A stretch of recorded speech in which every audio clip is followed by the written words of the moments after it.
তৃণমূলের বিদ্রোহী ব্লকের নেতা কি হচ্ছেন সুদীপ বন্দ্যোপাধ্যায়? ভূপেন্দ্র যাদবের সঙ্গে বৈঠকের পর বিদ্রোহী ব্লকে কি সুদীপ বন্দ্যোপাধ্যায় সামিল হওয়া শুধু সময়ের অপেক্ষা? এই প্রশ্নগুলো জোরালো হচ্ছে এই ছবিটা সামনে আসার পর, যখন শতাব্দী রায়ের সঙ্গে দেখতে পাচ্ছেন এক গাড়িতে ভূপেন্দ্র যাদবের বাড়িতে পৌঁছে যান সুদীপ বন্দ্যোপাধ্যায় এবং সেখানে প্রায় 1 ঘন্টার মতন বৈঠক হয় বলে জানা যাচ্ছে। তৃণমূলের বিদ্রোহী ব্লকের চিঠিতে সই করতে চলেছেন সুদীপ বন্দ্যোপাধ্যায়ও। কাল বা পরশু বড় চমক অপেক্ষা করছে, এমনটা দাবি করা হচ্ছে তৃণমূলের বিদ্রোহী ব্লকের তরফে। সোমবার লোকসভার স্পিকারের সঙ্গে দেখা করতে পারেন তৃণমূলের এই বিদ্রোহী ব্লকের সদস্যরা।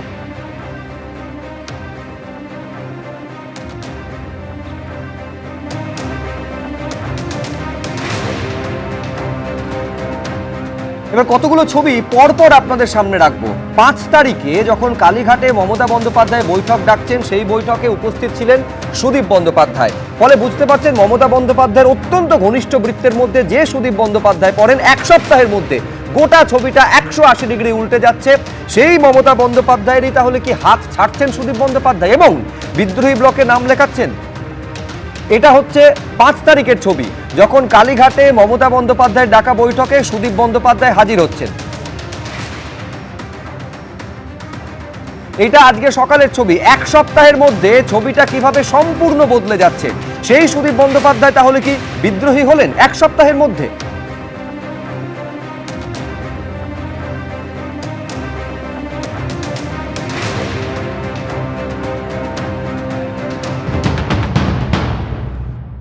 খবর এসে পৌঁছালো, যে খবরটা শুনলেন আপনার নিশ্চয়ই মন খারাপ। কোনটা? সুদীপ বন্দ্যোপাধ্যায় ও শতাব্দী রায়ের হাত। ওর কোনো মূল্য আছে নাকি 2 পয়সা? যার জন্য আপনি আমার প্রমাণ না। ওকে কি রাজনীতি কোনো গুরুত্ব আছে? না ও অঞ্চলে আছে, না পার্টিতে আছে, না কখনো ছিল। ও হচ্ছে এই প্রিয়দার ধুতির খুঁট ধরে আর মমতার আঁচল ধরে এইখানে পৌঁছে মিষ্টি মিষ্টি কথা বলে। তো এখন বুঝতে পারছে মানুষ ও কত বড় লয়ালিস্ট। এখন মানুষ বুঝতে পারছে নিজের নিশ্চয়ই কোনো ড্রব্যাকস আছে, লুফোলস আছে, নিশ্চয়ই কোনো পাপ অন্যায় করেছে, তাই এটা ওকে করতে হচ্ছে। 1 আর 2 হচ্ছে যে মমতা ব্যানার্জি যেটা হচ্ছে না, ঠিকই হচ্ছে। মমতা ব্যানার্জি এই সমস্ত বোঝা বয়েছিল, বোঝা। আর যত পলিটিক্যাল এলিমেন্ট ডেডিকেটেড, ডিভোটেড, তাদের অপমান করেছিল অনেককে। আপনি তো কতবার বলেছিলেন আপনাকে সভাপতি থেকে সরিয়ে দিল। ও ছেড়ে দাও, ও তো অনেকে বলেছে, কেঁদে কেঁদে সে তো বললো, তো কেঁদে কেঁদে বলেছিল ভালো হয়েছে, ভগবান যা করে মঙ্গলের জন্য। আমার সিদ্ধান্ত যে কত সঠিক ছিল তৃণমূল ছাড়া এবং মমতাকে ছাড়া, সেটা আজ প্রমাণিত হচ্ছে। বলুক আজকে কেউ কিছু, অনেকে অনেক কথা তখন মমতার ঘনিষ্ঠ হওয়ার জন্যে, অভিষেকের ঘনিষ্ঠ হওয়ার জন্যে মমতাও বলেছিল, অভিষেকও বলেছিল, আর অনেকে বলেছিল। আজকে তারা ঠিক না আমি ঠিক। সুদীপ বন্দ্যোপাধ্যায় সম্পর্কে তাপস রায় কি কি বিশেষণ ব্যবহার করছেন? দলের বোঝা বলছেন, ওর মধ্যে নিশ্চয়ই কোনো পাপ আছে, 2 পয়সার নেতা বলছেন। আমি বলছি এই রকম সুদীপ বন্দ্যোপাধ্যায়ের সঙ্গে ভূপেন্দ্র যাদবকে সম্বন্ধে মিটিং করতে হচ্ছে, তাও আবার 1 ঘন্টার মতো মিটিং হয়েছে বলে জানা যাচ্ছে। কৃষ্ণ সুদামা সিনেমাতে একটা গান ছিল, তোরা হাত ধর প্রতিজ্ঞা কর, চিরদিন তোরা বন্ধু হয়েই থাকবি, বন্ধু কথার মর্যাদাটাই রাখবি। তৃণমূলের যারা আছে আজকে, তারা তো সব এক, তাদেরকে তো এক হয়ে থাকার কথা মমতা ব্যানার্জি বলেছিলেন। তারা সবাই এখন এক হয়ে একদিকে যাচ্ছে, এটা তো অবাক হওয়ার কিছু নেই। দ্বিতীয় কথা, তোমার কথাটা যে ভূপেন্দ্র যাদব একজন সাংসদ, সুদীপ বন্দ্যোপাধ্যায়ও একজন সাংসদ, তো একই সাংসদ হিসেবে তারা যদি কারুর বাড়িতে যায়, যদি শুধু সাংসদ বলে পুরোটা বলা হয় না। এই পালা বদলের অন্যতম কারিগর, বড় দায়িত্ব তো এই ভূপেন্দ্র যাদবের উপরে দল দিয়েছিল। ভূপেন্দ্র যাদবের বাড়িতে তারা মিলিত হয়েছেন, যে তারা তাদের সিদ্ধান্ত বা তারা কিছু কর্মসূচি নিচ্ছেন যে আমরা এর সঙ্গে আর থাকতে পারি না, আমরা নিজের একটা আলাদা ব্লক করছি। এর বাইরে আমাদের এনডিএ তারা শরিক হবে কিনা এনডিএ এখনো ঠিক করেনি, তারা এনডিএতে যোগ দেবেন কিনা তাও অফিসিয়ালি তারা কিছু ঘোষণা করেননি, এখনও তাদের অফিসিয়ালি কোনো টিমও তৈরি হয়নি। তো এই বিষয়ে কোনো মন্তব্য করা আমাদের সাজে না। তারা যা করবে, তারা সংসদের সদস্য হিসেবে, পার্লামেন্টের মেম্বার হিসেবে তাদের সিদ্ধান্ত তারা নেবে। তারা একটা আলাদা দল থেকে এসছে, আলাদা দল বিলং করে, তারা অরিজিনাল অফিসিয়াল দল কিনা, তারা আসল কিনা বা নকল কিনা, এটা তো বাকিরা ঠিক করবে, এটা কিছু বলার আমাদের নেই। তারা যদি আমাদেরকে বাইরে থেকে সমর্থন করে, আমাদের দল ঠিক করবে তাদের সমর্থন নেবে কিনা। আবার তারা যদি এনডিএ শরিক হতে চায়, সেটা দিল্লির নেতৃত্ব ঠিক করবেন যে তারা তাদেরকে এনডিএ শরিক করবে কিনা। এটা নিয়ে আমাদের কিছু অফিসিয়াল বলার কিছু নেই। আমরা যা হচ্ছে আমরা সব কিছু তোমাদের মতো আমরাও দেখছি আর মজা আমি বলছি নিচ্ছি। শুধুই কি দেখছেন এবং মজা নিচ্ছেন, না এর পেছনে অন্য কোনো কারণ আছে আমি জানি না। মানে একটা বিষয় তো বিজেপির তরফে স্পষ্ট করে দেওয়া হয়েছে যে তৃণমূলের জন্য দরজা তাদের পুরোপুরি বন্ধ। আমি বলছি বিজেপি বলছে দরজা বন্ধ, অথচ বারে বারে ভূপেন্দ্র যাদবের বাড়ির দরজাটা খুলছে। এটা নিঃসন্দেহে কি ব্যাখ্যা আছে? আমি ব্যাখ্যার মধ্যে আমি আবার যাবো স্বপনদা আপনার কাছে, কিন্তু আমি দর্শকদের সামনে এইখানে রাখতে চাইবো যে এখনো পর্যন্ত 19 জনের স্বাক্ষরিত একটা তালিকা সামনে এসেছে যারা বিদ্রোহী ব্লকের সদস্য। কে কে নেই তার মধ্যে? দীর্ঘ এই তালিকা। কাকলি ঘোষ দস্তিদার থেকে শুরু করে শতাব্দী রায়, বাপি হালদারের নাম রয়েছে শর্মিলা সরকার, যিনি হচ্ছেন বর্ধমান পূর্বের তৃণমূল সাংসদ, এখন বিদ্রোহী ব্লকে। প্রসূন বন্দ্যোপাধ্যায়ের নাম রয়েছে। এছাড়াও নাম রয়েছে জগদীশ বর্মা বাসুনিয়া। তিনি বলছেন যে একটা মিটিং আগামীকাল রয়েছে মুখ্যমন্ত্রীর সঙ্গে বিদ্রোহী ব্লকের। অরূপ চক্রবর্তী, এরকম একটা তালিকা 19 জনের ইতিমধ্যেই সামনে এসেছে। এখন বিষয়টা হচ্ছে নিঃসন্দেহে দেখার বিষয় যে 20 নম্বর স্বাক্ষরকারী হিসাবে তাহলে সুদীপ বন্দ্যোপাধ্যায়ের নামটা কি সামনে আসবে?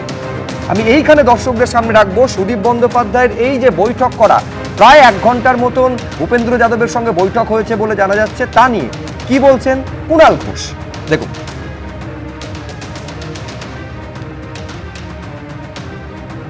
মমতা বন্দ্যোপাধ্যায় আমাদের নেত্রী, এগুলো প্রাপ্য ছিল। এই ধরনের লোকগুলোকে উনি মাথায় তুলেছেন। সুদীপ বন্দ্যোপাধ্যায় যাওয়া মানে তো buy one get one free. বিজেপির মার্কেটিংয়ে তো বিরাট সাকসেস। মানে শুধু সুদীপ বন্দ্যোপাধ্যায় একটা পরচুলো হলো, একটা ওরকম একটা অদ্ভুত টাইপের লোক পাওয়া গেল তাই নয়, তার সঙ্গে একটা ভ্রাম্যমান বিউটি পার্লার পাওয়া যাবে। হ্যাঁ, ফলে buy one get one free. কিন্তু এটা মমতা বন্দ্যোপাধ্যায়ের প্রাপ্য পাওনা। এই ধরনের জিনিসপত্রকে উনি মাথায় তুলে রেখেছিলেন। এবং এই যে তাপস রায়কে চলে যেতে হলো, কেন যেতে হয়েছে?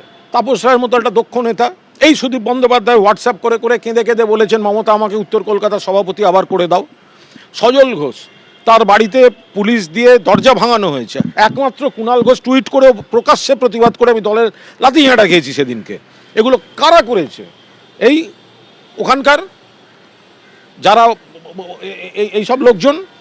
আর আজকে আমাকে সাসপেন্ড করা হয়েছিল কেন? আমি বলেছিলাম মানুষ হিসেবে তাপস রায় ভালো, আমাদের দলের প্রার্থী সুদীপ বন্দ্যোপাধ্যায়, তাহলে আর মানুষ হিসেবে তাপস রায় ভালো আমি বলেছিলাম, আমাকে সাসপেন্ড করে দেওয়া হয়েছিল। আজকে দেখুন কে ভালো কে খারাপ। কে বলছেন দেবনারায়ণ দা? কুণাল ঘোষ বলছেন মমতা বন্দ্যোপাধ্যায়ের এটা প্রাপ্য ছিল, এবং তার থেকে বেশি আমি বলছি চিত্তাকর্ষক যেটা, সেটা কোথায় বলছেন? মমতা বন্দ্যোপাধ্যায়ের বাড়ির চৌকাঠের সামনে দাঁড়িয়ে কার্যত এইটা কুণাল ঘোষ বলছেন যেটা হয়েছে এটা মমতা বন্দ্যোপাধ্যায়ের প্রাপ্য ছিল। মানে কার্যত বুঝিয়ে দিচ্ছেন এটা ললাট লিখন মমতা বন্দ্যোপাধ্যায়। ঠিকই তো, রবীন্দ্রনাথের পুরস্কার কবি কি লেখেনি ও। ঠিকই বলেছেন কুণাল ঘোষ। না সেই তো, দেখিতে দেখিতে ডুবে গেল কুল, আত্মপর হয়ে গেল ভুল, কে আপন কে পর সব ভুল হয়ে গেছিল। এর জন্যই এই তো বললো তাপস বাবুকে ছাড়তে হয়েছিল, কুণাল বাবুকে সাসপেন্ড করা হয়েছিল। আজকে কি হচ্ছে? আত্মপর হয়ে গেল ভুল। আমি বলছি সুদীপ বন্দ্যোপাধ্যায় মমতা বন্দ্যোপাধ্যায়ের ঘনিষ্ঠতম বৃত্তে যদি কয়েকজন থাকেন তার মধ্যে অন্যতম। আমি বলছি সুদীপ বন্দ্যোপাধ্যায় এরকম একটা পদক্ষেপ নিতে চলেছেন। মমতা বন্দ্যোপাধ্যায় তো রাজনীতি দারুণ বোঝেন, বুঝতে পারেননি কখনো, মানে আভাস পর্যন্ত পাননি যে এই ছবিটা দেখতে হতে পারে মমতা বন্দ্যোপাধ্যায়কে। সেই জন্য শেক্সপিয়ার জুলিয়াস সিজারে পরিষ্কার বলেছে, ব্রুটাস বলেছিল, there is a tide in the affairs of man who is taken at the flood leads on to fortune. কাকে বলছেন? তাদের জীবনে, মানুষের জীবনে একটা সুযোগ আসে এবং চরম সুযোগ আছে, যেটাকে ঠিক মতো কাজে লাগাতে পারলে সময় মতো সাফল্যের শিখরে উড়ে যায়, সাফল্যের শিখরে উড়ে যায়। এই সাফল্যের জন্য এই সব গিরগিটিরা সাফল্যের শিরে চেঞ্জ করে মুহূর্তে মুহূর্তে। এই লোকগুলো আগে কোথার থেকে কি ভাবে, এই লোকগুলোই তো আজকে তৃণমূলকে শেষ করলো। সাফল্য শিখরে বিজেপিতে ওইভাবে যেতে পারলে বিজেপির নেক নজরে আসবো, ওখানেও আমি থাকতে পারবো। শুনুন, এইসব মহান ব্যক্তিগুলো লেখেনি খারাপ জিনিস লেখেনি, সাফল্যের শিখরে ওঠার জন্য এরা একসঙ্গে মমতার খুব ঘনিষ্ঠ ছিল, আবার সঙ্গে সঙ্গে চলে গেল। এর মতো বিশ্বাসঘাতকেরা নেই, এইটাই বলবো। না না, আজকে আমি বলছি এই যে আমি একটা বিষয় খুব স্পষ্ট করে দিই, সেটা হচ্ছে এই যে ধরুন প্রায় 20 জন বিদ্রোহী ব্লক তৈরি করছেন, দেখবেন বেশিরভাগ তারা কিন্তু একেবারে সরাসরি আক্রমণ করছেন অভিষেক বন্দ্যোপাধ্যায় এবং তার ঔদ্ধত্যের জন্য। অনুব্রত মণ্ডল, আমরা গতকালও দর্শকদের দেখিয়েছি, অনুব্রত মণ্ডল তো একদম প্রথম দিনকার আমি বলছি মমতা বন্দ্যোপাধ্যায়ের পথ চলার সঙ্গী। তিনি বলছেন অভিষেক বন্দ্যোপাধ্যায় বলে দিচ্ছে যে রাজনীতিটা কিভাবে করতে হবে। আমি এই রকম একটা ছবি দর্শকদের দেখতে আমি বলছি তৃণমূল কংগ্রেসকে দেখতে হচ্ছে। হ্যাঁ, কেন এরা টিকিট নেওয়ার জন্য হাত পেতেছিল? আজকে লজ্জা করে না? কেন গেছিলি? কেন টিকিট নিয়ে আজকে বলছে অভিষেক আমি চাই না? আজকে আমি জিতে আমি বলছি তোমার কাছে আমরা চাই না। লজ্জা করে না? লজ্জা করা উচিত। না না, মমতা ব্যানার্জি চিনতে পারেন, তখন হাত ধরে পা ধরে টিকিট নিয়ে যেতে হয়েছিল। আজকে আমি আর না, আমি বলছি এই সুদীপ বন্দ্যোপাধ্যায় এবং নয়না বন্দ্যোপাধ্যায়কে বারে বারে টিকিট দেওয়া হয়েছিল, এবং আমি শুধু এটা কোনো বাইরের বক্তব্য নয়, একেবারে আজকে যিনি দল থেকে পদত্যাগ করেছেন এবং রাজ্যসভার সাংসদ থেকে যিনি পদত্যাগ করেছেন, তিনি বলছেন যে এই সুদীপ বন্দ্যোপাধ্যায়কে লোকসভার দলনেতার পদ থেকে সরিয়ে অপমান করা হয়েছে। আমি পরপর আপনাদের সামনে রাখবো, একদিকে সজল ঘোষ তিনি কি বলছেন এবং দেবাংশু ভট্টাচার্য তিনিই বা কি বলছেন, পরপর দেখুন। সুদীপ বন্দ্যোপাধ্যায় বিজেপি করবে কিনা আমি জানি না, বিজেপি করবে, বিজেপি তাকে নেবে বলে আমার মনে হচ্ছে না। বিজেপিরও সমর্থন দরকার দেশ চালাতে গেলে, দেশের স্বার্থে। আমার ব্যক্তি যে রাগ যন্ত্রণা অভিমানের কোনো জায়গা নেই, আমি একজন পার্টির ওয়ার্কার। তবে জনতা সুদীপকে ঘৃণা করে, এই দাদা বৌদি পরিবারকে জনতা ঘৃণা করে। আমি ভাবি যে মানুষের লোভ কত মানে দীর্ঘমেয়াদী হয়, আজীবন থাকবো। আচ্ছা, বউ তো কমসে কম 5টা বছর থাকবে, যে যাই করুক না কেন 5টা বছর তো উনি থাকবেন, তাও এত লোভ। এরা স্বামী স্ত্রীর বাইরে কিছু বোঝেনি, স্ত্রী স্বামীর বাইরে কিছু বোঝে। ভেরি মাচ হ্যাপি কাপল, জনতার কথা কখনো ভাবিনি। আমার খারাপ লাগছে আজকে সবচেয়ে বেশি মমতা বন্দ্যোপাধ্যায়ের জন্য, কিন্তু দুঃখের বিষয় এটাই যে এই দিনটার জন্য দল দায়ী। দল সঠিক সময় শক্ত হাতে সামলাতে পারেনি, দল সুযোগ সন্ধানীদের সুযোগ দিয়েছে, দল যোগ্যতা দেখে দায়িত্ব দেওয়ার চাইতে অনেক বেশি শুধুমাত্র পাশে ঘুরঘুর করা লোকেদের জায়গা দিয়েছে, এবং সেই সমস্ত জায়গাকে কেন্দ্র করেই আজকে দেখুন যাদের জন্য কিছু মানুষকে বঞ্চিত করা হয়েছিল তারা প্রত্যেকে কিন্তু আজকে উল্টো দিকের দল, তাদেরকে সম্মান দিয়েছে, জায়গা দিয়েছে, এবং তারা তো সেই জায়গা পেয়েছে। তাপস রায় এত বছর তৃণমূল করে যে জায়গা পাননি, আজকে তাপসদা 2 বছর বিজেপি করে তো তার চেয়ে বেটার জায়গা পেয়েছেন। তৃণমূল পুনরায় ক্ষমতা এলে তাপসদা যদি দল না ছাড়তো, তাপসদা শিল্পমন্ত্রী হলো, একটা মন্ত্রীও করতো দল, তখন এই সুদীপ ব্যানার্জি আটকাতেন আবার যদি দল পুনরায় ক্ষমতায় আসতো। সজল ঘোষ কে একটা সামান্য কাউন্সিলর টিকিট পেতে দেয়নি, কে পেতে দেয়নি? এইটাই মানুষটাই। এ আজকে শুনছি বিরোধী ব্লকের নেতা হবে। যদি কোনোদিন তৃণমূল কংগ্রেস আবার ফেরত আসে, তখন এই মানুষগুলোই আবার রাজত্ব করবেন, এই মানুষগুলোই আবার গিয়ে ক্ষমা চেয়ে নেবেন, এবং এদেরকে ক্ষমাও করে দেওয়া হবে। এবং আজকে যে কর্মীরা লড়াই করছেন সেই কর্মীদের এদের নামে জিন্দাবাদ বলি এদের হয়ে ভোট করাতে হবে, এটাই ভবিতব্য। একবার সার্বিক ছবিটা আপনাদের সামনে রাখি। বিধানসভায় পরিষদীয় দলে ভাঙনটা এমন জায়গায় পৌঁছেছে, ঋতব্রত বন্দ্যোপাধ্যায় বলছেন 64 জন এখন তাদের ব্লকে রয়েছেন, সংখ্যাটা বাড়তে পারে। রাজ্যসভায় মাত্র 4 দিনে 3 জন সাংসদ তারা ইস্তফা দিয়েছেন। লোকসভার ক্ষেত্রে সংখ্যাটা 20 এই মুহূর্তে দাঁড়িয়ে, এটাও বাড়তে পারে বলে বিদ্রোহী ব্লকের তরফে দাবি করা হচ্ছে। আমি বলছি তার মানে প্রতীকদা, এখন তার মানে দলের হারাধনের হাল হওয়া কি শুধু সময়ের অপেক্ষা? না, দেখুন, আমি মনে করি যে এটা একটা অত্যন্ত গুরুত্বপূর্ণ রাজনৈতিক প্রশ্ন, যে যারা যারা সাংসদ তারা যে চলে যাচ্ছে বা বিধায়করা ছেড়ে যাচ্ছে, রাজনৈতিক প্রশ্নে যে রাজনৈতিক নেতৃত্ব কার হাতে থাকবে, এই প্রশ্নটা প্রথম যিনি তুলেছিলেন তিনি আজকে আমাদের পশ্চিমবঙ্গের মুখ্যমন্ত্রী শুভেন্দু অধিকারী। তিনি প্রথম এই জায়গায় ক্ল্যাশটা এসেছিল অভিষেক বন্দ্যোপাধ্যায় না শুভেন্দু অধিকারী, তৃণমূল কংগ্রেসের সেকেন্ড জেনারেশন লিডার কে? আজকে মমতা বন্দ্যোপাধ্যায়ের রাজনৈতিক বিচক্ষণতা বড় প্রশ্নের সামনে, যে তিনি সেদিনকে যাকে নির্বাচন করেছিলেন আজকে তার জন্য প্রত্যেকটা সাংসদ ছেড়ে চলে যাচ্ছে। আজকে সুদীপ বন্দ্যোপাধ্যায় তৃণমূল কংগ্রেস যখন ক্ষমতায় ছিল জেলেও গেছেন, তার মানে এটা নয় যে ইডি সিবিআই এর ভয়ে উনি গেছেন আজকে বিজেপির কাছে বা বিদ্রোহী ব্লকে, তিনি তো ইডি সিবিআই জালে জেলেও গেছেন। তার মানে এটা একটা রাজনৈতিক প্রশ্ন, যে রাজনৈতিকভাবে রাষ্ট্রটা একটা কর্পোরেট চালিত রাজনৈতিক রোবট, অভিষেক বন্দ্যোপাধ্যায় তার হাতে যাচ্ছে, তার কোনো বিচক্ষণতা নেই, গ্রাউন্ড লেভেলে কোনো কাজ করেন নাই। সুমিত রায়, আইপ্যাক সংস্থা এদের মাধ্যমে কাজ করে গেছেন। ফলে আজকে যারা রাজনৈতিকভাবে মাঠে ঘাটে কাজ করেন, তারা যারাই সাংসদ হচ্ছেন, রাজনৈতিক প্রশ্নে তৃণমূল কংগ্রেসের সঙ্গে বিরোধ হচ্ছে এবং মমতা বন্দ্যোপাধ্যায়ের সঙ্গে বিরোধ হচ্ছে। আজকে এখনো অবধি মমতা বন্দ্যোপাধ্যায় একটা কথা অভিষেক বন্দ্যোপাধ্যায়ের এগেনস্টে বলছেন না, একটা কথা বলছেন না যে এইভাবে আইপ্যাককে দিয়ে দলকে ক্রমাগত, বরঞ্চ মমতা বন্দ্যোপাধ্যায়ের আইপ্যাক অফিসে গিয়ে প্রতীক জৈনকে রক্ষা করার জন্য চলে গেছিলেন, সবুজ ফাইলের জন্য, সবার মানে অত্যন্ত তার সাংবিধানিক রীতিনীতির বাইরে গিয়ে। তাহলে আজকে মমতা বন্দ্যোপাধ্যায় কোথাও গিয়ে মমতা বন্দ্যোপাধ্যায় ও অভিষেক বন্দ্যোপাধ্যায়ের নেতৃত্বকে মেনে নিচ্ছে। এইটা আজকে মানুষ, তৃণমূল কংগ্রেসের বিধায়ক বলুন, সাংসদ বলুন, যারা বিদ্রোহ করছে এই প্রশ্নে যে অভিষেক বন্দ্যোপাধ্যায়ের নেতৃত্ব তারা মানতে রাজি নয়, মমতা বন্দ্যোপাধ্যায় বরঞ্চ অভিষেক বন্দ্যোপাধ্যায়ের নেতৃত্ব মেনে নিচ্ছে। এই রাজনৈতিক অবক্ষয় তৃণমূল কংগ্রেসের, এই জন্যই আজকে আমি মনে করি তৃণমূল কংগ্রেস একটা উবে যাওয়া দল, ইভ্যাপোরেটিং পার্টি, তার কোনো দলটাই নেই, তার কোনো দল হিসেবে সে গড়েই ওঠেনি।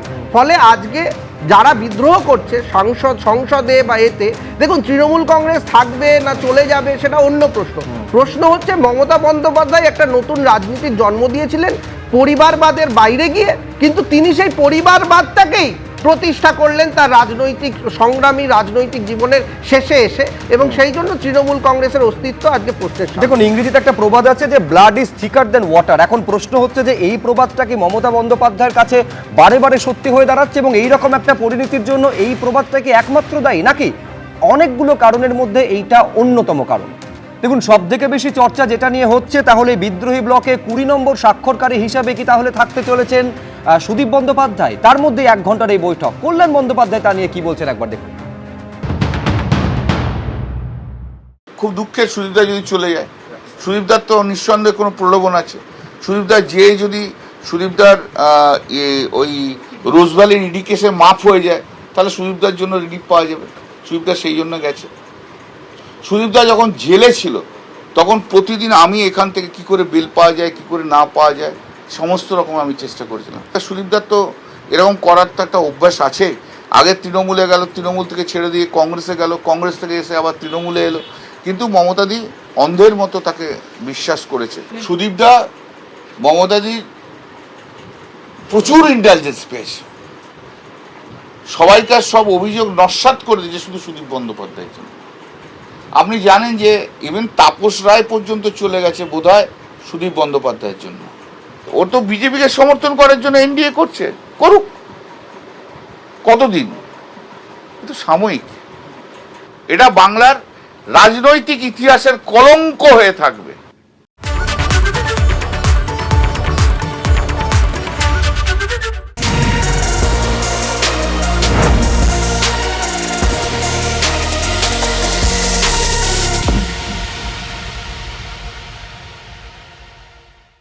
এবিপি আনন্দ, এগিয়ে থাকে, এগিয়ে রাখে।